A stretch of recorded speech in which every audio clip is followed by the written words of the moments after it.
ನಮಸ್ತೆ ವೀಕ್ಷಕರೇ, news centre Rudresh ಕೋಟೆನಾಡು YouTube ಚಾನಲ್ನಲ್ಲಿ ಇವತ್ತು ಅತಿ ಮುಖ್ಯವಾದಂಥ ಒಬ್ಬ ವ್ಯಕ್ತಿಯವರನ್ನ ಸಂದರ್ಶನ ಮಾಡೋಣ ಅಂತ ನಾನು ಕೇಳ್ಕೊಂಡಾಗ ಅವರು ಸರ್ ಬಂದು ನಾವು ಕೂಡ ಸಂದರ್ಶನ ಕೊಡ್ತೀವಿ ಅಂತ ನಮಗೆ ಸಹಕರಿಸಿದ್ದಾರೆ. ಇದು ಎಲ್ಲ ಜನಸಾಮಾನ್ಯರಿಗೂ ಬೇಕಾಗಿರ್ತಕ್ಕಂತಹ ಮುಖ್ಯವಾದ ಮಾಹಿತಿಯನ್ನು ನಮಗೆ ಒದಗಿಸ್ತಾರೆ ಇವರು. ಸರ್ ನಮಸ್ತೆ. ಸರ್ ನಮಸ್ತೆ. ಸರ್ ನಿಮ್ಮ ಹೆಸರನ್ನ ಪರಿಚಯ ಮಾಡ್ಕೊಳ್ಳಿ, ನನಗೆ ಪರಿಚಯ ಇದೆ. Okay sir. ನಮಸ್ಕಾರ ಎಲ್ಲ ವೀಕ್ಷಕರಿಗೂ ಕೂಡ ಧನ್ಯವಾದಗಳು. ಮೊದಲಿಗೆ ನಾನು ಪರಿಚಯ ಮಾಡ್ಕೊಳ್ತೀನಿ. ನನ್ನ ಹೆಸರು ಮೂಲಿಗಿರಿಯಪ್ಪ ಅಂತೇಳಿ, ನಾಕಿಕೆರೆ ಗ್ರಾಮದವನು.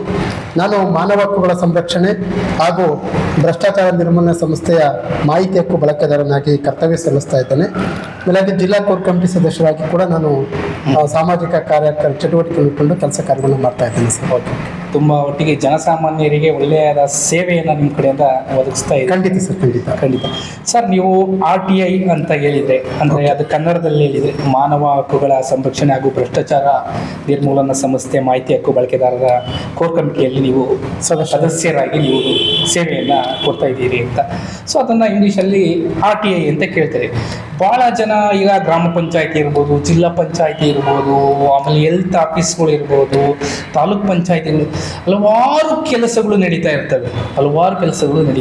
ಅಲ್ಲಿ ಏನಾದರೂ ಲೋಪದೋಷಗಳು ಇದ್ದರೆ ಅವರು ನಮಗೆ ಕೆಲವು ಹೈಡ್ ಮಾಡ್ತಾ ಇರ್ತಾರೆ. ಅಲ್ಲಿ ಮಾಡಿರ್ತಕ್ಕಂತಹ ಕೆಲಸಗಳಿರ್ಬೋದು, ಏನೇ ಇರ್ಬೋದು, ಆ ಕೆಲಸಗಳನ್ನು ಹೈಡ್ ಮಾಡ್ತಾ ಇರ್ತಾರೆ. ನಮಗೆ ಯಾವುದೂ ಮಾಹಿತಿಯನ್ನು ಒದಗಿಸೋದಿಲ್ಲ. ಅಂಥ ಸಮಯದಲ್ಲಿ ಈ RTI ಆ್ಯಕ್ಟ್ ಅನ್ನೋದನ್ನು ಯೂಸ್ ಮಾಡ್ತಾರೆ. ಅಂದರೆ ಅದರಿಂದ ಸಂಪೂರ್ಣವಾದ ಯಾವುದೇ ಒಂದು ಕೆಲಸದ ಬಗ್ಗೆ ಸಂಪೂರ್ಣವಾದ ಮಾಹಿತಿನ ತೆಗೆದುಕೊಳ್ತಾರೆ. ಹೌದಲ್ವ ಸರ್?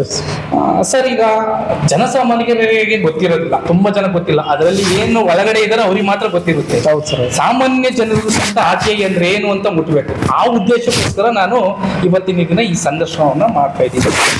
ಸೊ ಹಾಗಾದರೆ RTI ಅಂದರೆ ಏನು ಸರ್? ಇದು RTI ಅನ್ನೋದು ಕೇವಲ ಒಂದು ಕಾಗದದ ಅರ್ಜಿ ಅಲ್ಲ. ಓಕೆ. ಇದು ಜನಸಾಮಾನ್ಯರ ಕೈಯಲ್ಲಿ ಇರುವಂತ ಒಂದು ನಿಜವಾದ ಬ್ರಹ್ಮಾಸ್ತ್ರ ಸರ್. ಬ್ರಹ್ಮಾಸ್ತ್ರ. ಹೌದು.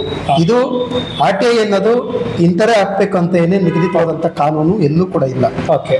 ಈ ಭಾರತ ದೇಶದ ಪ್ರತಿಯೊಬ್ಬ ಪ್ರಜೆಯನ್ನು ಕೂಡ ಅರ್ಜಿ ಹಾಕಿ ತಮಗೆ ಬೇಕಾದಂತ ಮಾಹಿತಿಯನ್ನ ಕೇಳಿ ತಿಳಿದುಕೊಳ್ತಕ್ಕಂಥ ಒಂದು ಏಕೈಕವಾದ ಅಸ್ತ್ರ ಯಾವುದಾದ್ರೂ ಇದ್ರೆ ಅದು RTI, ಮಾಹಿತಿ ಹಕ್ಕು ಕಾಯ್ದೆ 2005 ಅಂತ ಹೇಳಿ ನಾನು ಇಚ್ಛೆ ಪಡ್ತೀನಿ ಸರ್.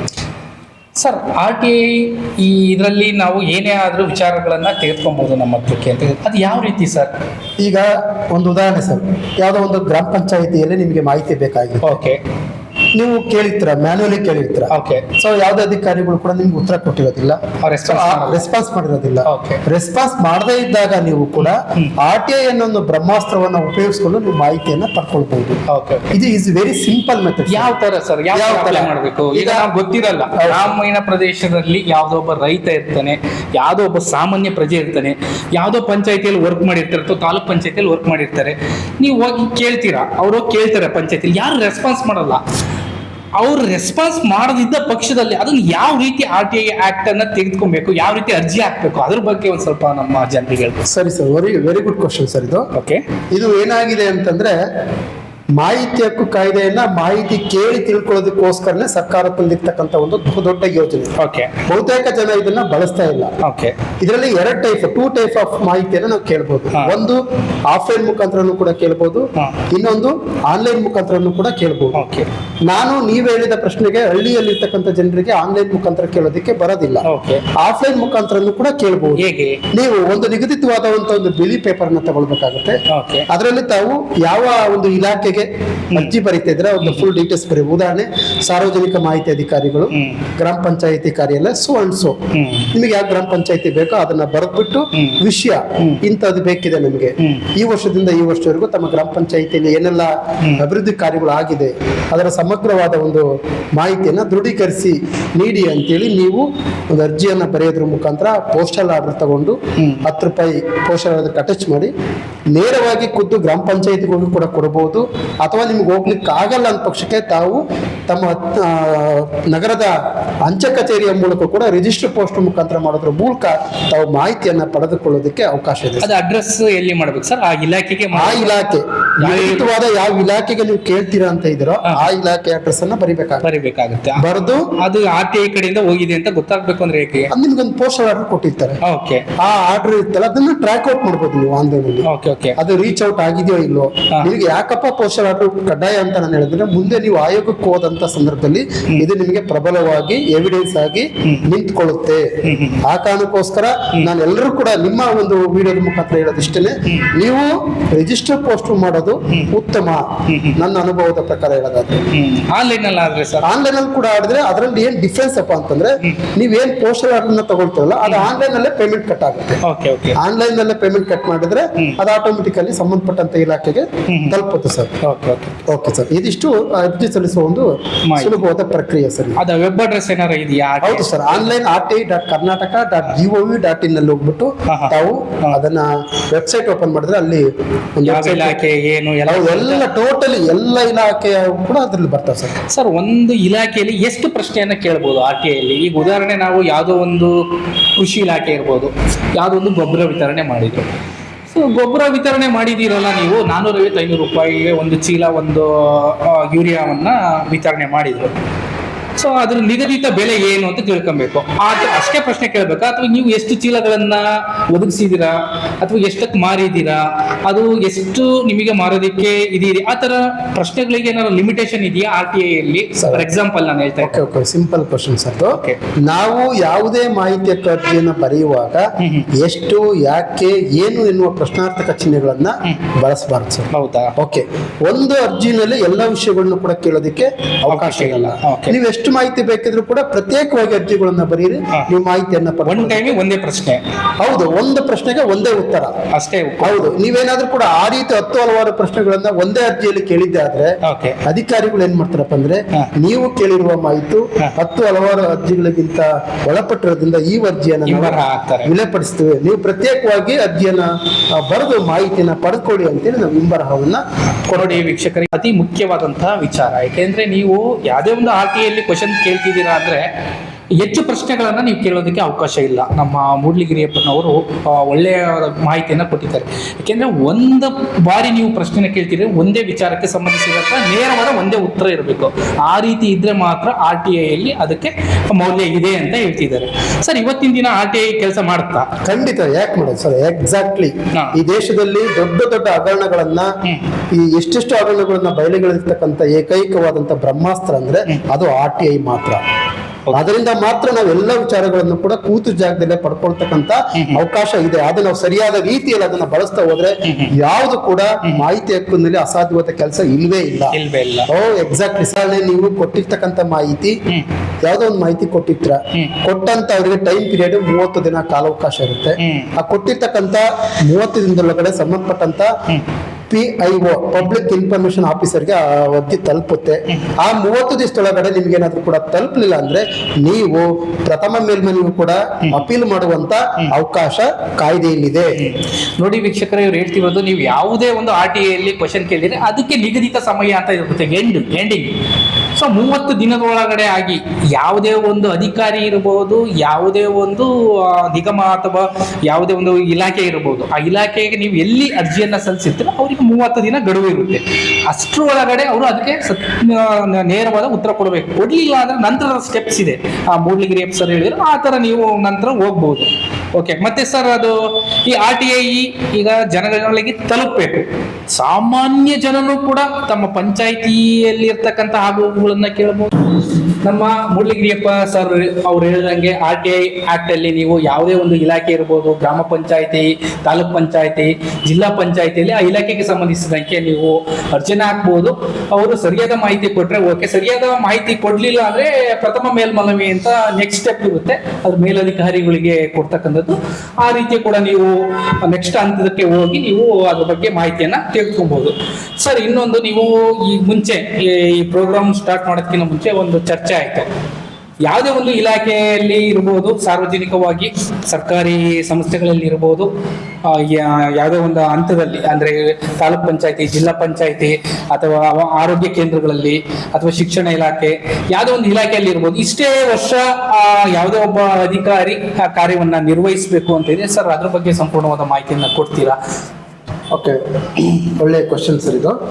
ಇದು ಬಹುತೇಕ ಇಲಾಖೆಗಳಲ್ಲಿ ಕೂಡ ಸುಮಾರು ಒಂದು 10 ರಿಂದ 15 ವರ್ಷಗಳ ಕಾಲ ಒಂದೇ ಇಲಾಖೆಯಲ್ಲಿ ಕರ್ತವ್ಯ ನಿರ್ವಹಿಸತಕ್ಕಂಥ ಅಧಿಕಾರಿಗಳನ್ನ ನಾವು ನೋಡಿದ್ದೀವಿ ಬಂದ ಸರ್. ಈಗ ಅದಕ್ಕೆ ಸರ್ಕಾರ ಒಂದು ಅಧಿಕೃತವಾದ ಸುತ್ತೋಲೆಯನ್ನು ಹೊರಡಿಸಿದೆ. ಆ ಸುತ್ತೋಲೆ ಕಾಪಿ ಕೂಡ ನಿಮ್ಮಲ್ಲಿದೆ. ಅದರಲ್ಲಿ ಏನಿದೆ ಸ್ಪಷ್ಟವಾಗಿ ಉಲ್ಲೇಖ ಇದೆ. 7/6/2013 ಸರ್ಕಾರದ ಆದೇಶ ಸಂಖ್ಯೆ CR-SU 22/9/2013 ಸ್ಪಷ್ಟವಾಗಿ ಪ್ರಸ್ತಾವನೆಯನ್ನ ಕೊಟ್ಟಿದೆ. ಅದರಲ್ಲಿ ಏನ್ ಹೇಳಿದೆ ಅಂದ್ರೆ ಒಂದೇ ಸ್ಥಳದಲ್ಲಿ ಇರಬಹುದಾದಂತ ಒಂದು ಕನಿಷ್ಠ ಅವಧಿಯನ್ನ ಒಂದು ಉಲ್ಲೇಖವನ್ನ ಮಾಡಿದೆ ಸರ್. ಯಾವುದೇ ಇಲಾಖೆಯಲ್ಲಿ ಗ್ರೂಪ್ ಡಿ ಇರ್ಬೋದು, ಗ್ರೂಪ್ ಬಿ ಇರ್ಬೋದು, ಗ್ರೂಪ್ ಸಿ ಇರ್ಬೋದು, ಗ್ರೂಪ್ ಡಿ ಇರ್ಬೋದು, ಅವ್ರಿಗೆ ಪ್ರತ್ಯೇಕವಾದಂತ ಒಂದು ಇಷ್ಟು ವರ್ಷ ಅಂತ ನಿಗದಿ ಮಾಡಿ. ಅಂದ್ರೆ ಯಾವ್ದೇ ಕಡೆ ಒಂದ್ ಕಡೆ ಅಪಾಯಿಂಟ್ ಆಯ್ತು ಅಂದ್ರೆ ಅವ್ರು ಕಂಟಿನ್ಯೂಟಿ ಅವರ ಸರ್ವಿಸ್ ಇರೋರು ಒಂದೇ ಕಡೆ ಅವರು ವರ್ಕ್ ಮಾಡಂಗಿಲ್ಲ ಸರ್. ಎಷ್ಟು ವರ್ಷ ಮಾಡ್ಬೇಕು ಸರ್? ಎಲ್ಲಾ ಇಲಾಖೆಯ ಗ್ರೂಪ್ ಎ ಹುದ್ದೆಗಳಿಗೆ ಸೇವಾವಧಿ 2 ವರ್ಷ ಇರುತ್ತೆ. ಎ ವರ್ಗದವರಿಗೆ ಅದಾದ್ಮೇಲೆ ಎಲ್ಲ ಗ್ರೂಪ್ ಬಿ ಹುದ್ದೆಗಳಿಗೂ ಕೂಡ 2 ವರ್ಷ ಇದೆ. ಎಲ್ಲ ಗ್ರೂಪ್ ಸಿ ಹುದ್ದೆಗಳಿಗೆ 4 ವರ್ಷ ಇದೆ. ಎಲ್ಲಾ ಗ್ರೂಪ್ ಡಿ ಹುದ್ದೆಗಳಿಗೆ 7 ವರ್ಷಗಳ ಕಾಲ ಸೇವೆಯನ್ನು ಸಲ್ಲಿಸಬಹುದು ಅಂತೇಳಿ ಸರ್ಕಾರ ಸ್ಪಷ್ಟವಾಗಿ ಉಲ್ಲೇಖವನ್ನ ಮಾಡಿದೆ. ಸುತ್ತೋಲೆಯನ್ನು ಹೊರಡಿಸಿದೆ. ಹೌದು ಸರ್. ಮತ್ತೆ ಅದು ಜಾರಿಯಲ್ಲಿ ಇದೆಯಾ? ನಾನ್ ನೋಡ್ದಂಗಿಲ್ಲ ಸರ್. ಖಂಡಿತ ಇದೊಂದು ಬಹಳ ದುರಂತ. ಇದು ಸರ್ಕಾರದ ಒಂದು ಉಲ್ಲೇಖ ಕೇವಲ ಪತ್ರದಲ್ಲಷ್ಟೇ ಸೀಮಿತ ಆಗಿದೆ. ಆದ್ರೆ ಕಾರ್ಯರೂಪಕ್ಕೆ ಬರದೇ ಇರ್ತಕ್ಕಂಥದ್ದು ಕೂಡ ಒಂದು ದುರಂತ, ದುರದೃಷ್ಟಕರ ಸಂಗತಿ ಅಂತ ಹೇಳಿ. ಈಗ ನಮಗೆ ಬೇಕಾದಂತ ಒಳ್ಳೆ ಅಧಿಕಾರಿಗಳು ಒಳ್ಳೆ ಸೇವೆ ಕೊಡುವಂತರಾದ್ರೆ ಇರ್ಲಿ ಸರ್. ಖಂಡಿತ ಸೇವೆಯಲ್ಲಿ ಪಕ್ಷಪಾತತೆ, ಆಮೇಲೆ ಅದರಲ್ಲಿ ಏನೋ ಒಂಥರ ಟ್ರಾನ್ಸ್ಪರೆಂಟ್ ಕೊಡದೆ ಮಾಡ್ತಕ್ಕಂಥ ಅಧಿಕಾರಿಗಳಿಗೆ, ಕೆಲಸವನ್ನ ನಿರ್ವಹಿಸ್ತಾ ಅಂತ ಅಧಿಕಾರಿಗಳಿಗೆ ಇದು ತುಂಬಾ ಅನುಕೂಲ ಆಗುತ್ತೆ ಅಂತ ಅನ್ಸುತ್ತೆ ಸರ್. ಸಾರ್ವಜನಿಕರಿಗೆ ಮೇನ್ ಅನುಕೂಲ ಆಗುತ್ತೆ ಸರ್. ಸಾರ್ವಜನಿಕ ಹಿತಾಸಕ್ತಿ, ನನ್ನ ಹಿತಾಸಕ್ತಿ ಅಂತ ಒಂದು ಚಿಂತನೆಯಲ್ಲಿ ಬರುವಂತ ಅಧಿಕಾರಿಗಳನ್ನ ಒಂದು ಸೇವೆಯನ್ನ ನಾವು ಖಂಡಿತವಾಗಿ ಗೌರವಿಸ್ತೇವೆ. ಓಕೆ ಸರ್, ಒಳ್ಳೆ. ಅದು ಅಂದ್ರೆ ಸುತ್ತೋಲೆ ತುಂಬಾ ಚೆನ್ನಾಗಿ ಹೊರಡಿಸಿ 7ನೇ ತಾರೀಕು 6ನೇ ತಿಂಗಳು 2013 ಆದೇಶ ಸಂಖ್ಯೆಯನ್ನ ಹೊರಡಿಸಿದೆ. ಹೌದು ಸರ್. CSU 22 ಸೇವಾ ನೌಕರರ ವರ್ಗಕ್ಕೆ ಸಂಬಂಧ 2013 ಪ್ರಸ್ತಾವನೆ. ಹೌದು sir. Okay sir. A group, B group ಅವರಿಗೆ ಸೇಮ್ 2 ಇಯರ್ಸ್ ಇದೆ. ಅವ್ರು ಒಂದೇ ಕಡೆ ಕೆಲಸವನ್ನ ಮಾಡಬಹುದು, 2 ವರ್ಷ ಮಾತ್ರ. ಹೌದು. ಸಿ ವರ್ಗದವರಿಗೆ, ಗ್ರೂಪ್ ಸಿ ವರ್ಗದವರು 4 ವರ್ಷ ಒಂದ್ ಕಡೆ ನೀವು ಅಪಾಯಿಂಟ್ ಆದಾಗ 4 ವರ್ಷ ಅಲ್ಲಿ ಕೆಲಸವನ್ನ ಮಾಡಬಹುದು. ಡಿ ಗ್ರೂಪ್ನವರು 7 ವರ್ಷದವರೆಗೂ ಒಂದೇ ಕಡೆ ಕೆಲಸ ಮಾಡಬಹುದು. ಓಕೆ, ಈ ತರ ಇದೆ. ಹೌದು ಸರ್. ಆದ್ರೆ ಬಟ್ ಇದೆಲ್ಲಕ್ಕೂ ಮೀರಿ ಒಂದೇ ಕಡೆ ಕೆಲಸವನ್ನ ಮಾಡಿ ಬೇರೂರ್ಕೊಂಡು ಅವ್ಯವಸ್ಥಿತ ಆಗಿ ಒಂದು ಅದನ್ನ ನಾವೀಗ ನೋಡ್ತಾ ಇದೀವಿ. ಖಂಡಿತ ಇಲಾಖೆಯಲ್ಲೂ ಕೂಡ ಇದೇ ಇದೆ ಸರ್. ಯಾಕೆಂದ್ರೆ ಒಂದು ವ್ಯವಸ್ಥೆಯಲ್ಲಿ ಪಾರದರ್ಶಕತೆ ಬರಬೇಕು ಅಂತಂದ್ರೆ ಸ್ವಲ್ಪ ಬದಲಾವಣೆ ಅದನ್ನ ಮನದಲ್ಲಿಟ್ಕೊಂಡು ಸರ್ಕಾರನು ಕೂಡ ಈ ತರದ ಸುತ್ತೋಲೆಗಳನ್ನ ಹೊರಡಿಸುತ್ತೆ. ಯಾಕೆಂದ್ರೆ ಇವರು ಪ್ರಭಾವಿಗಳಾಗಿರ್ತಾರೆ ಒಂದೇ ಕಡೆ. ಆ ಸ್ಥಳೀಯರನ್ನ ಬೆಂಬಲ ಇಟ್ಕೊಂಡ್ಬಿಟ್ಟು ಅವರು ಪ್ರಭಾವ ಹೆಚ್ಚಾಗುತ್ತೆ. ಒಂದು ನಿರ್ಗಳವಾದ ಒಂದು ಸೇವೆ ಅವರಿಗೆ ಸಿಗೋದಿಲ್ಲ ಜನರು ಸಾಮಾನ್ಯರಿಗೆ ಅನ್ನೋದನ್ನ ಮನದಲ್ಲಿ ಇಟ್ಕೊಂಡು ಈ ತರದ ಸುತ್ತೋಲೆಗಳನ್ನ ಕರ್ನಾಟಕ ಸರ್ಕಾರ ಕಾಲಘಟ್ಟಕ್ಕೆ ಸ್ವಲ್ಪ ಬದಲಾವಣೆಯನ್ನ ಮಾಡಿಕೊಂಡು ಈ ತರ ಹೊರಡಿಸುತ್ತೆ ಸರ್. ಮತ್ತೆ ಇನ್ನೊಂದು ಹೇಳಿದ್ರೆ ನೀವು, ಈಗ ಇತ್ತೀಚಿನ ದಿನಗಳಲ್ಲಿ ಈಗ ಕ್ಯಾಸ್ಟ್ ಸರ್ಟಿಫಿಕೇಟ್ ಅಂದ್ರೆ ಕೇವಲ SC ಅಂದ್ರೆ SC ಅಂತ ಇತ್ತು. ಅದರಲ್ಲಿ ಈಗ ಇತ್ತೀಚಿನ ಒಳ ಮೀಸಲಾತಿ ಅಂತ ಬಂತು ಸರ್. ಅದ್ರಲ್ಲಿ ಏನೋ ಬದಲಾವಣೆ ಆಗಿದೆ. ನಾನು ಅರ್ಜಿ ಹಾಕಬೇಕಾದ್ರೆ ಕೆಲವು ಕಡೆ ಈ ಮುರಾರ್ಜಿಗೆ ಹಾಕಿದ್ದೆ ಸರ್, ಇದು ಬರೋದಿಲ್ಲ ಕ್ಯಾಸ್ಟ್ ಸರ್ಟಿಫಿಕೇಟು ಅಂತ ಹೇಳಿದ್ರು. ನಾನು ಇಲ್ಲಪ್ಪ ಬರುತ್ತೆ, ಇದು 5 years ವರೆಗೂ ಕ್ಯಾಸ್ಟ್ ಸರ್ಟಿಫಿಕೇಟ್ ಜೀವನ ಪರ್ಯಂತ, ಈಗೆಲ್ಲ ಚೇಂಜ್ ಮಾಡಕ್ ಬರಲ್ಲ. ಇಲ್ಲ ಅದು ಚೇಂಜ್ ಆಗಿದೆ ಅಂತೆ ಸರ್, ನೋಡಿ ಅಂತ ಹೇಳಿದ್ರು ಸರ್. ಅದರಲ್ಲಿ AEC ಅಂತ ಏನೋ ಮಾಡಿದ್ದಾರೆ, ಅದ್ರ ಬಗ್ಗೆ ಒಂದು ಸ್ವಲ್ಪ. ತುಂಬಾ ಒಳ್ಳೆ ವೆರಿ ಗುಡ್ ಕ್ವಶನ್ ಕೇಳಿದ್ರಿ ರುದ್ರೇಶ್ ಸರ್. ಇದು ಬಹಳ ಉಪಯುಕ್ತವಾದಂತ ಮಾಹಿತಿ. ಈಗಾಗಲೇ ಕ್ರೈಸ್ ಕರ್ನಾಟಕ ವಸತಿ ಶಿಕ್ಷಣ ಸಂಸ್ಥೆಗಳ ವತಿಯಿಂದ ಈಗಾಗಲೇ ಮೊರಾರ್ಜಿ ದೇಸಾಯಿ ಶಾಲೆಗಳಿಗೆ ಅರ್ಜಿ ಕಾಲ್ಫರ್ ಮಾಡಿದ್ರು. ಹೌದು ಸರ್. ನನ್ನಿಂದ ನನಗೆ ಸಾಕಷ್ಟು ಪೋಷಕರು ಕರೆ ಮಾಡಿದ್ರು, ಕ್ಯಾಸ್ಟ್ ಇನ್ಕಮ್ ಬರ್ತಾ ಇಲ್ಲ ಅಂತೆ, ನಾವೀಗ ಬೇರೆ ರೀತಿ ಕ್ಯಾಸ್ಟ್ ಇನ್ಕಮ್ ಮಾಡಿಸ್ಕೋಬೇಕಂತೆ, ಯಾವ ರೀತಿ ಮಾಡಿಸ್ಕೊಳ್ಬೇಕು ಅಂತ ಹೇಳಿ ಕೂಡ ಹೇಳಿ. ಒಳ್ಳೆ ಮಾಹಿತಿ. ದಯಮಾಡಿ ಇದನ್ನ ಎಲ್ಲ ವೀಕ್ಷಕರು ಕೂಡ ಅರ್ಥ ಮಾಡ್ಕೋಬೇಕು. ಈಗೇನು ಸಾರ್ವಜನಿಕರು ನಾನು ಹೇಳಿ ಬಯಸ್ತೀನಪ್ಪ ಅಂದ್ರೆ, ಇತ್ತೀಚೆಗೆ ಸರ್ಕಾರ ಒಂದು ಆದೇಶವನ್ನ ಮಾಡಿದೆ. ತಾವು ಪ್ರತ್ಯೇಕವಾಗಿ 4 ಭಾಗಗಳಾಗಿ ವಿಂಗಡೆಯನ್ನ ಮಾಡಿದೆ. Okay. ಅದರಲ್ಲಿ ಬರುವಂತ ಎಲ್ಲ ಜಾತಿಯವರು ಕೂಡ ಹೊಸದಾಗಿ ಜಾತಿ ಪ್ರಮಾಣ ಪತ್ರಕ್ಕೆ ಅರ್ಜಿಯನ್ನು ಸಲ್ಲಿಸಿ ನೀವು ಹೊಸ ಸರ್ಟಿಫಿಕೇಟ್ ಅನ್ನು ತಗೊಳ್ಬೇಕಾಗಿದೆ. ಕೇವಲ SC ಸಮುದಾಯಕ್ಕೆ ಹೌದು, ಪರಿಶಿಷ್ಟ ಜಾತಿಗೆ ಸಂಬಂಧಿಸಿದ ವರಿಷ್ಠ ಜಾತಿಯಲ್ಲಿ ಬರುವಂತ ಒಳ ಪಂಗಡಗಳು ನಮ್ಮ ಸೋದರ ಸಮಾಜದಲ್ಲಿರುವಂತಹ ಬೋವಿ, ಲಂಬಾಣಿ, ಕೊರಚ, ಕೊರಮ, ಮಾದಿಗ ಇತರ ಜಾತಿಯಲ್ಲಿ ಬರುವಂತ ಪ್ರತಿಯೊಬ್ಬರು ಕೂಡ ಅವರದೇ ಆದ ಒಂದು ಕ್ಯಾಸ್ಟ್ ವರ್ಗಗಳನ್ನ ಮಾಡಿದ್ದಾರೆ. ಅದನ್ನ ತಮ್ಮ ಹತ್ತಿರದ ಕಂಪ್ಯೂಟರ್ ಕೇಂದ್ರಗಳಿಗೆ ಅಥವಾ ನಾಡ ಕಚೇರಿಗಳಿಗೆ ಭೇಟಿ ನೀಡಿ ಅಲ್ಲಿ ರೇಷನ್ ಕಾರ್ಡು, ಶಾಲಾ ದಾಖಲಾತಿ, ಒಂದು ನೋಟ್ರಿಯನ್ನು ತಗೋಬಹುದು. ಅದನ್ನ ಅಟ್ಯಾಚ್ ಮಾಡಿ ನೀವು ಇತ್ತೀಚೆಗೆ ಏನು ಹೊರಡಿಸಿದ್ರೆ ಆ ಕ್ಯಾಸ್ಟ್ ಅನ್ನ ಮೆನ್ಷನ್ ಮಾಡಿ ತಮ್ಮ ಮೊರಾರ್ಜಿ ವಸತಿ ಶಾಲೆಗಳಿಗೆ ಅರ್ಜಿ ಸಲ್ಲಿಸಲಿಕ್ಕೆ. ಅದರಲ್ಲಿ ಸಿ ಮತ್ತೆ ಎ ಅಂತ ಒಳ ಮೀಸಲಾತಿಯಲ್ಲಿ ವರ್ಗಗಳನ್ನು ಮಾಡಿದ್ದಾರೆ. ಯಾವ್ಯಾವ ಕ್ಯಾಸ್ಟ್ ಬರುತ್ತೆ ಸರ್? ಈಗ ವಿಶೇಷವಾಗಿ ಪ್ರವರ್ಗ ಎ ಅಂತ ಹೇಳ್ಬಿಟ್ರೆ ಮಾದಿಗ ಜನಾಂಗದವರು ಬರ್ತಾರೆ. ಆಮೇಲೆ ಇಲ್ಲಿ ಇತರೆ ಜನಾಂಗದವರು ಬೇರೆ ಬೇರೆ ರೀತಿಯ ವರ್ಗಗಳಾಗಿ ಬಂದಿದ್ದಾರೆ. ಸೊ ಎಲ್ಲ ವರ್ಗಗಳಲ್ಲೂ ಕೂಡ ಅವರು ಪ್ರತ್ಯೇಕವಾಗಿ ಅರ್ಜಿ ಸಲ್ಲಿಸಿ ಲಂಬಾಣಿ, ಹೌದು, ಕೊರಚ, ಕೊರಮ, ಆಮೇಲೆ ಇನ್ನೂ ಇದೆ ಆ ತರದ ವರ್ಗಗಳು ಸಿ ಅಂತ ವರ್ಗಗಳನ್ನ. ಖಂಡಿತ ಅದು ಎಲ್ಲರೂ ಕೂಡ ಈಗ ನಿನ್ನೆ ಮೊನ್ನೆಯಿಂದ ಮೊರಾರ್ಜಿ ಅರ್ಜಿಗಳು ಕಾಲ್ ಮಾಡಿದ್ದಾರೆ, ಅಲ್ಲಿ ತಗೊಳ್ತಾ ಇಲ್ಲ, ಎಲ್ಲ ವಾಪಸ್ ಕಳಿಸ್ತಾ ಇದಾರೆ. ಸೊ ಅದನ್ನ ಈಗ ಸರ್ಕಾರನು ಕೂಡ ಕ್ರೈಸ್ಗೂ ಕೂಡ ಒಂದು ಸುತ್ತೋಲೆಯನ್ನು ಹೊರಡಿಸಿದೆ. ಈ ರೀತಿಯಾಗಿ ತಮ್ಮ ಜಾತಿ ಪ್ರಮಾಣ ಪತ್ರಗಳನ್ನ ಬದಲಾವಣೆ ಮಾಡಿಕೊಂಡು ತಾವು ಅರ್ಜಿ ಸಲ್ಲಿಸಿ ಅಂತ ಹೇಳ್ಬಿಟ್ಟು ಕೊಟ್ಟಿದ್ದಾರೆ. ಅದಕ್ಕೆ ಅಂತಲ್ಲ, ಎಲ್ಲರೂ ಕೂಡ ಬೇರೆ ಬೇರೆ ರೀತಿಯಾಗಿ ಕೂಡ ಈಗ ಅವಕಾಶ ಇದೆ. ಈಗ ನೀವು ಯಾವ್ದಾದ್ರು ಒಂದು ಇಲಾಖೆ ಕಾಲ್ಫಾರ್ಮ್ ಮಾಡಿದಾಗ ಅವಾಗ ಅವಸರದಿಂದ ತಡಬಡಿಸೋದಕ್ಕಿಂತ ಈಗ ಅವಕಾಶ ಇದೆ, ಕೂಡಲೇ ಅದನ್ನ ಸರಿಪಡಿಸ್ಕೊಳ್ಬೇಕು ಅಂತೇಳಿ ನಾನು ನಿಮ್ಮ ವಾಹಿನಿ ಮುಖಾಂತರ ವಿಷಯವನ್ನು ಜನರಿಗೆ ತಲುಪಿಸೋ ಕೆಲಸವನ್ನ ನಾನು ನೋಡಿ. ವೀಕ್ಷಕರೇ, ಇವರು ಏನ್ ಹೇಳ್ತಿದ್ದಾರೆ ಅಂದ್ರೆ, ಈಗ ಏನು SC ಪರಿಶಿಷ್ಟ ಜಾತಿಗೆ ಸಂಬಂಧಿಸಿದಂತೆ ಕೆಲವು ವರ್ಗಗಳನ್ನ ಮಾಡಿದ್ದಾರೆ ಒಳ ಮೀಸಲಾತಿ ಅಡಿಯಲ್ಲಿ. ಸೊ ಅದಕ್ಕೆ ಸಂಬಂಧಿಸಿದಂತೆ ಈ ಹಿಂದೆ ಯಾರೆಲ್ಲ ಜಾತಿ ಪ್ರಮಾಣ ಪತ್ರಗಳನ್ನ ತೆಗೆದುಕೊಂಡಿದ್ದೀರೋ ಅವರು ಯಾವುದೇ ಒಂದು ಕೆಲಸಕ್ಕಿರ್ಬೋದು ಅಥವಾ ಯಾವುದೇ ಒಂದು ಕೋರ್ಸಿಗಿರ್ಬೋದು ಜಾಯಿನ್ ಆಗೋದಕ್ಕೆ ಅಪ್ಲೈ ಮಾಡಿದಾಗ ಅಲ್ಲಿ ರಿಸೆಕ್ಟ್ ಮಾಡಿ ಕಳಿಸ್ತಾ ಇದ್ದಾರೆ. ಉದಾಹರಣೆ, ಈಗ ಮೊರಾರ್ಜಿ ದೇಸಾಯಿಗೆ ಯಾರೆಲ್ಲ ಮಕ್ಕಳು ಅರ್ಜಿಯನ್ನ ಹಾಕ್ತಾ ಇದ್ದಾರೋ ಅವರಿಗೆ ರಿಟರ್ನ್ ಕಳಿಸ್ತಾ ಇದ್ದಾರೆ ಮೊರಾರ್ಜಿ ದೇಸಾಯಿ ಶಾಲೆಗಿಂತ. ಯಾಕೆಂದ್ರೆ SC ಸಮುದಾಯದಲ್ಲಿ ಬರ್ತಕ್ಕಂಥವ್ರು A, B, C ಅಂತ ವರ್ಗ ಇದೆ, C ಹಾಕ್ಸಂಬ, A ಅಂತ ಹಾಕ್ಸಂಬ, ಮತ್ತೆ ಹೊಸದಾಗಿ ಕ್ಯಾಸ್ಟ್ ಸರ್ಟಿಫಿಕೇಟ್ ಮಾಡಿಸು ಅಂತ ಕಳಿಸ್ತಾ ಇದ್ದಾರೆ. ಸೊ ಕನ್ನಡದಲ್ಲಿ ಕೆಲವು ಟೈಮ್ ಹಾಕಕ್ಕೆ ಹೋದಾಗ ಅದು ಅರ್ಜಿ ಬರೋದಿಲ್ಲ, ತೆಗೆದುಕೊಳ್ತಾ ಇಲ್ಲ ಸಾಫ್ಟ್ವೇರ್ ಡಿಫಾಲ್ಟ್. ಯಾಕೆಂದ್ರೆ ಒಂದು ಸತಿ ಆಧಾರ್ ಸಂಖ್ಯೆ ಫೀಡ್ ಆದಾಗ ಮತ್ತೆ ಅದೇ ನಂಬರ್ ಅಲ್ಲಿ ಕ್ಯಾಸ್ಟ್ ಸರ್ಟಿಫಿಕೇಟ್ ನಾವು ಜನರೇಟ್ ಮಾಡ್ತೀವಿ ಅಂದ್ರೆ ತೆಗೆದುಕೊಳ್ಳಲ್ಲ. ಅಂತ ಸಂದರ್ಭದಲ್ಲಿ ನೀವೇನ್ ಮಾಡ್ಬೇಕಾಗುತ್ತೆ ಅಂದ್ರೆ ಇಂಗ್ಲಿಷ್ ನಲ್ಲಿ ಅರ್ಜಿಯನ್ನ ನೀವು ರಿಜಿಸ್ಟರ್ ಮಾಡಿಸಿ. ಯಾವುದೇ ಒಂದು ಗ್ರಾಮ ಒನ್ ಕೇಂದ್ರ ಇರ್ಬೋದು, CSC ಸೆಂಟರ್ ಇರ್ಬೋದು, ಕಂಪ್ಯೂಟರ್ ಸೆಂಟರ್, ಸೇವಾ ಕೇಂದ್ರಗಳು, ಇಂಥದ್ದೇ ಅಂತಿಲ್ಲ, ನಿಮಗೆ ಪರಿಚಯ ಇರ್ತಕ್ಕಂಥ ಸೇವಾ ಸೆಂಟರ್ಗಳಿಗೆ ಹೋಗಿ ನೀವು ಇಂಗ್ಲಿಷಲ್ಲಿ ಅರ್ಜಿಯನ್ನು ಹಾಕಿಸಿ.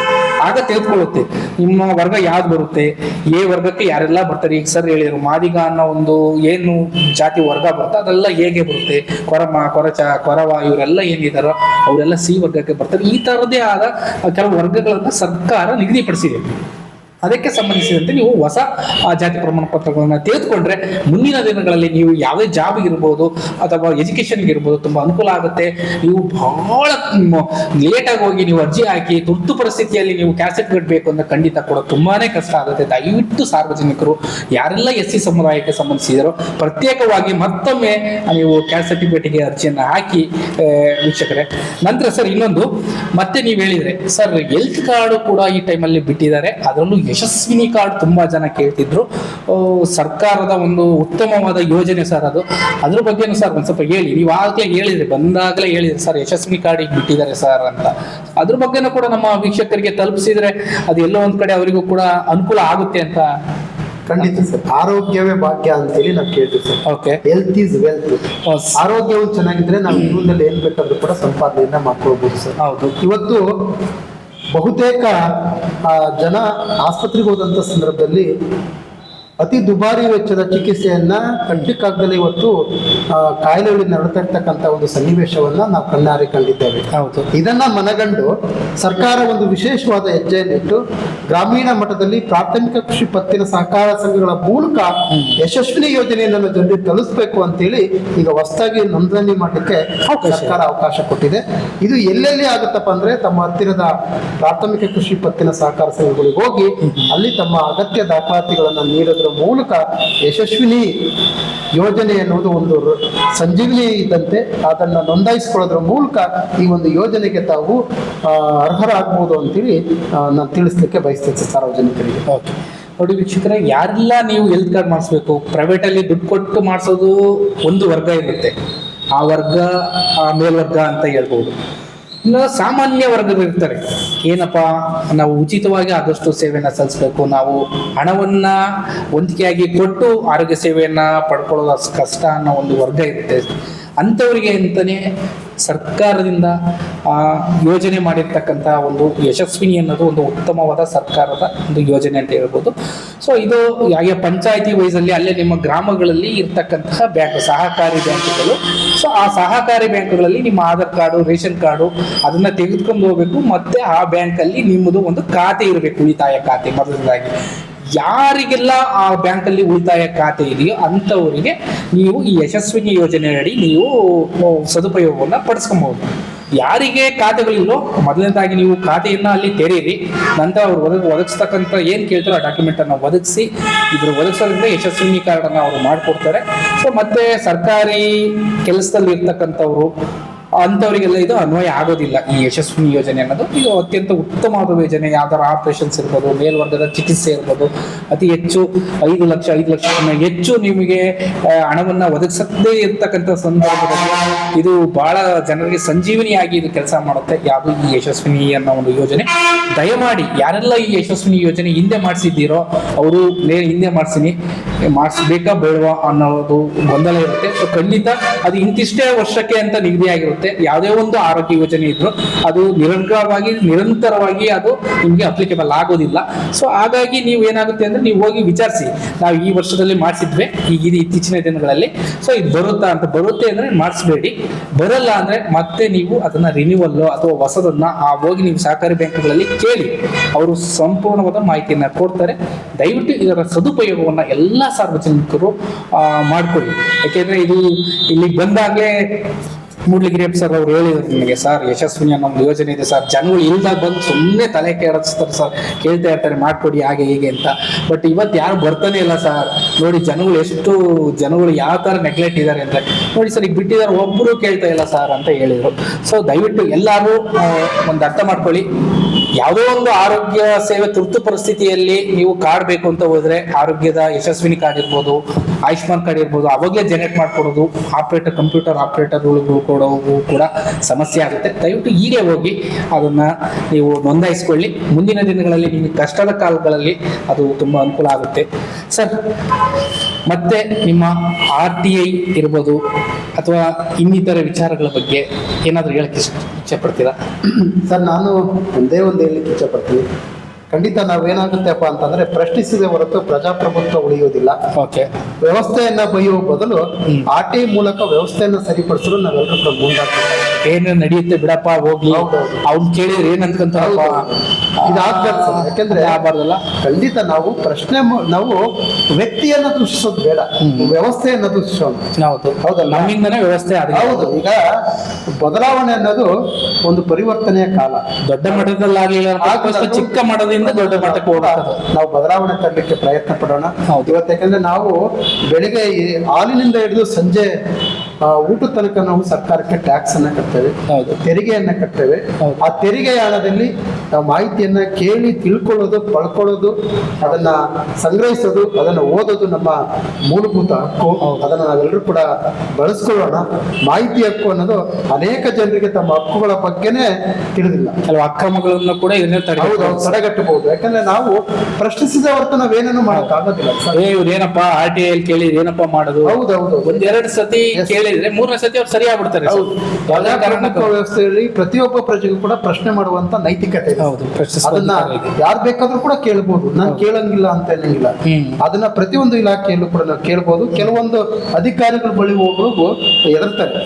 ಈ ಭಯ ಹೋಗಲಾಡಿಸಿ ಪ್ರತಿಯೊಬ್ಬರು ಕೂಡ ಪ್ರಶ್ನಿಸುವ ಶಕ್ತಿ ಪಡೆಯಬೇಕು ಎಂಬುದೇ ನನ್ನ ಒಂದು ಉದ್ದೇಶ. ಪ್ರಶ್ನಿಸುವ ಬೇಕಾದ್ರೆ ಸ್ಪಷ್ಟತೆ ಇರಬೇಕು, ಖಚಿತವಾಗಿರಬೇಕು, ಸ್ಪಷ್ಟವಾಗಿರ್ಬೇಕು, ಕಾನೂನುಬದ್ಧವಾಗಿರಬೇಕು. ಹೌದು ಸರ್, ಕಾನೂನಿನ ಚೌಕಟ್ಟಿನ ಒಳಗಡೆನೆ ಪ್ರಶ್ನೆಗಳ ಇರಬೇಕು.